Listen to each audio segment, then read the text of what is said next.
What's going on, Geeks and Gamers? It's Odin coming back with another video, and today we've got the box office breakdown for this past weekend. Before going any further, though, please make sure you smash that like button and make sure you subscribe to the channel with that bell notification turned on. That way you know every time a new video or live stream goes live on the channel. So I actually had a box office breakdown for last weekend, but because of various technical issues, it was not able to be posted. So I will talk a little bit about that weekend as we go through the course of this box office breakdown. So I will focus not only, of course, on Ghostbusters, but I will also focus on Eternals, as that was the big film of last weekend. And what we saw from last weekend was that there actually is a chance for Eternals to break even. It's an outside chance, and it's going to rely completely on the foreign market, but it did add another $50 million because mostly of the foreign market this past weekend. And so that is, of course, kind of playing out the way that I had expected it to, but we'll have to, of course, follow that, and we will, of course, cover you and have you updated every single weekend for these box office breakdowns. But the big news of this specific weekend, of course, is that Ghostbusters Afterlife has not only reached the expectations that many people had for it, who actually went to go see it and were excited by it, but also very much surpassed those expectations, making $60 million in the global market debut. This is a movie that is making the vast majority of its money and will make the vast majority of its money from the domestic marketplace, as the Ghostbusters franchise is typically not one that does incredibly well overseas. The big thing about this movie, though, is that it cost half the amount that Ghostbusters 2016 did, and so therefore, even though as of right now, in like-for-like days, First Fridays compared, adjusted for inflation, this film is not doing as well as Ghostbusters 2016 did, it is still doing better in the fact that it cost a lot less, and it is being prepped for a very successful Thanksgiving week, as this movie is going to play very well with a lot of different family audiences. But going into first this article from Deadline, as it says, there was a lot of holdover play this session overseas, with one new Hollywood edition in Sony's Ghostbusters Afterlife, which came in essentially on par with the pre-weekend offshore projections at $16 million in 31 international box office markets. However, a domestic's overperformance, the Jason Reitman-directed sequel, trapped a better-than-expected $60 million global opening. In IMAX, the worldwide start was $4.7 million. And like-for-like overseas, Ghostbusters is currently tracking ahead of Free Guy, Jungle Cruise, and Cruella. And that is a very big deal, because with all of those films being mentioned, those were films that had pretty massive budgets in comparison to this film. And so if this movie is already doing better than those films did internationally and is set to have a pretty solid domestic run, then this movie is in a pretty good position even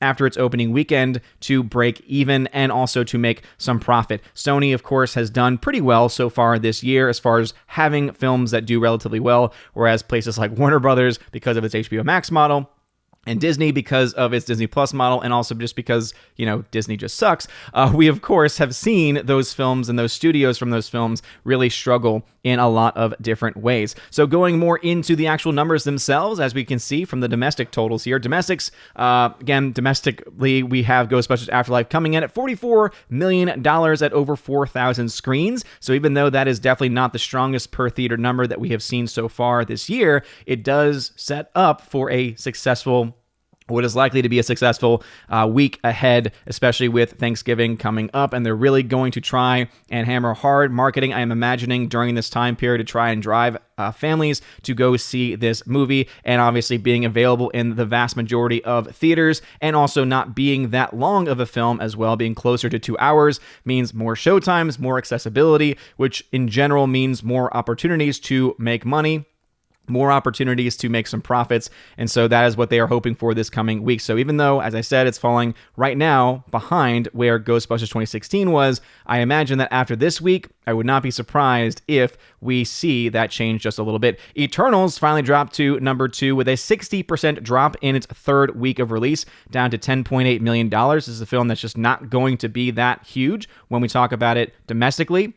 It's a film that's tracking behind a lot of other films that have come out this year. So it's going to have one of the lower, if not one of the lowest domestic releases, not just this year, but also in just MCU history in general. But it is doing a lot better internationally. And that is, of course, I think what's going to be the saving grace. If it gets to the break-even number of $500 million worldwide, it'll be because of the overseas market, which, as I said, added another $50 million or so this past week. But is that going to be enough, and is it going to be able to hold itself up enough in those markets to continue to make money? We'll have to, of course, wait and see. Clifford the Big Red Dog dropped to third place with a 51% drop in its second week, and because of a decently sized budget there, we're looking at a potential loss for Paramount. King Richard, as well, coming out from Warner Brothers this weekend, had a very small $5.7 million. This is the one that's about the Williams sisters, Venus and Serena Williams, and so apparently no one cares about that, which is great for me to see at the very least,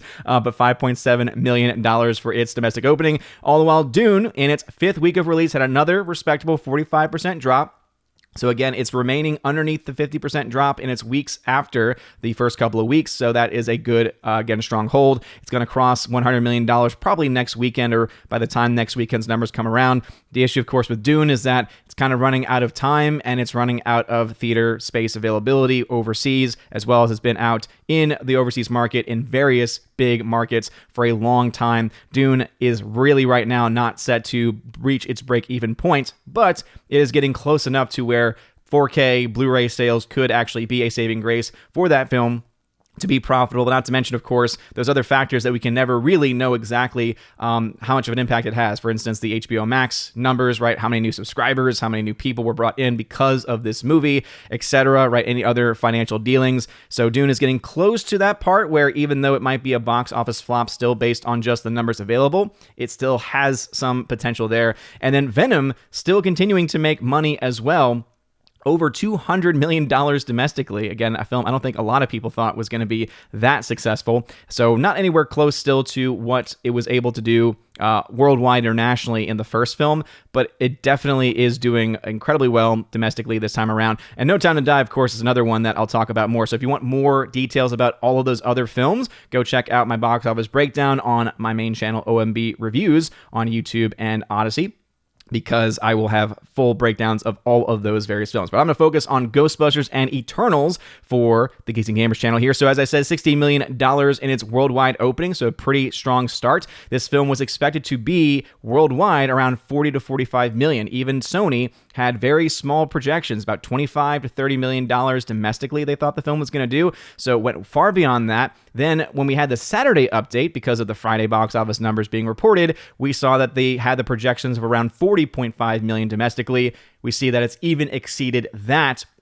at this point in time. So we could actually see by the end of the day on Monday or Tuesday, when they adjust the weekend numbers for the actual numbers and not just the projections, we could see this film actually end up being higher. And so if you have not gone to see this film yet, I still highly would recommend that you go see it. I was a huge fan of it. It's a great mixture of nostalgia and also still being able to bring in newer audiences with some of the younger cast members as well. And I think it's a very good balance of that.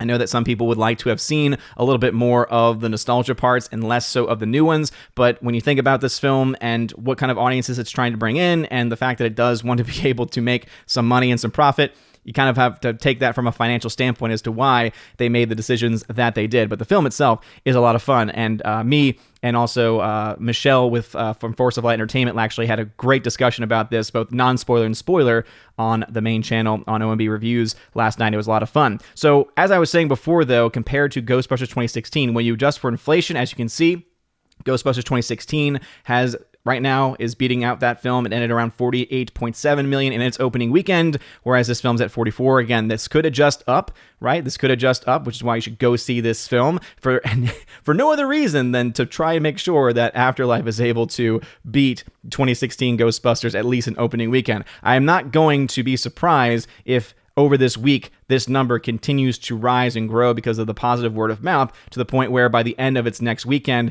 it's going to be past what we see from the 2016 Ghostbusters. But the only way that can happen is if people actually go out to see it. But I think the Thanksgiving holiday will definitely be very beneficial for this movie. And again, this is just currently where the film stands. Talking about the Eternals, as I mentioned, I did a fuller breakdown of this in a video that was not uploaded, but this film is not doing well domestically, right? It's not going to be a domestic hit, but it is tracking relatively well in the international market. It's at $336 million. It needs to make $500 million to break even.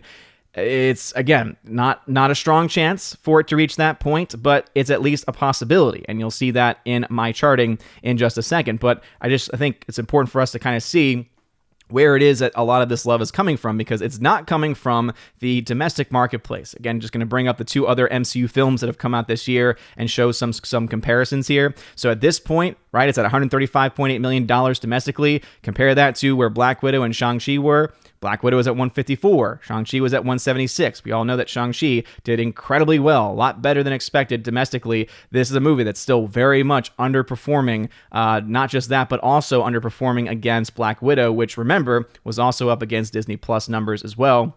And so we have to take that into account. So this film is just not hitting with domestic audiences at all, but it is doing much better already. Just a few weeks in, it is already ahead of those other 2 films internationally. And so that is, as I said, where this film's make or break is going to be. This is likely going to be the biggest grossing MCU film this year just because of the international numbers. It just has to meet the $418 million that Shang-Chi made. I think that it's going to get pretty close, if not easily break that number. The question is, though, how close to the $500 million mark does this film actually get? So talking about some charting real quick, so $60 million for Ghostbusters Afterlife means with a $75 million budget, which was the projected budget for the film, it means that the marketing for the film, when you take that into account with typical marketing costs, that'd be $112.5 million. The break even then for Ghostbusters is $187.5 million. So as of right now, that movie is at a $76 million loss. So I suspect with a stronger than expected opening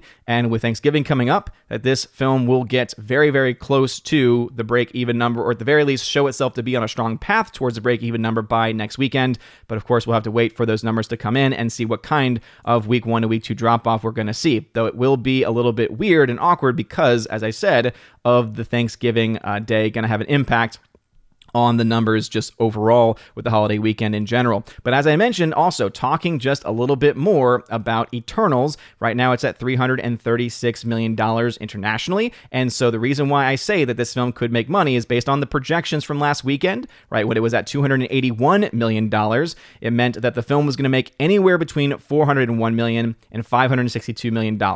So best case scenario, if this film was tracking so well internationally and was doing okay, domestically, the most that this film could make would be likely $562 million. We're not really seeing that right now. It's not tracking nearly that well at all domestically, and it's not tracking as well as it was last weekend internationally. And so we're probably going to see the film fall somewhere between the $401 and $482 million range, which means this film is likely going to be a financial failure, somewhere between $58 million loss or $10 million loss. But as you can see, those numbers are not nearly as high as some of the other Disney films that have come out this year. And so one could make the argument that with various tax breaks and tax incentives and 4K and Blu-ray sales, because there are some people, I don't really know who they are, but there are people that enjoy this movie, that it could get close enough, especially if it gets that average, it could get close enough to be, though technically a financial loss, enough to be able to say, yeah, but it was close enough to being in the black that our Blu-ray and 4K sales can make up for it. So, of course, we'll track this and make sure that it actually reaches that point. But I just wanted to kind of point that out. That was one of the things that I focused on last weekend, was that Eternals does actually have a chance to break even. But even if it does, even if it somehow, and this is not where it's tracking right now internationally, makes a crazy boatload of money, the best they can really do is a $37.6 million net profit, which is not very likely. But anyway, what are y'all's thoughts about this? Do you think that Ghostbusters Afterlife will continue to overperform, especially domestically? It seems to be doing better than some of the other films, at least some of the other films that come out this year internationally as well, tracking ahead in certain like-for-like markets. So we'll keep an eye on that. What do you think? Do you think Ghostbusters will be a massive hit domestically, be able to make its money back and some profit? Let me know your thoughts about that in the comments below. Also, do you think that we're going to see this film, or rather, do you think we're going to see Eternals somehow get close to the break-even point in its various weeks that it has remaining internationally. Again, there's going to be a lot of talk and interest, I'm sure. A lot of people have already said that the film was a massive flop, that it's just not going to do anything, and that very well could be true. But just based on the numbers, right, based on where we are, based on where the film is tracking, especially internationally, do not be surprised that this film gets a little bit closer to the black than many would have expected. Still likely going to be one of the bigger flops that have come from the MCU, but it depends on just how close it can get and really how well it can hold over in that international box office. So let me know your thoughts in the comment section below. Like this video, smash that like button. Make sure you subscribe to the channel. You're all amazing and beautiful people. Hope you all have a wonderful rest of your day. And as always, God bless.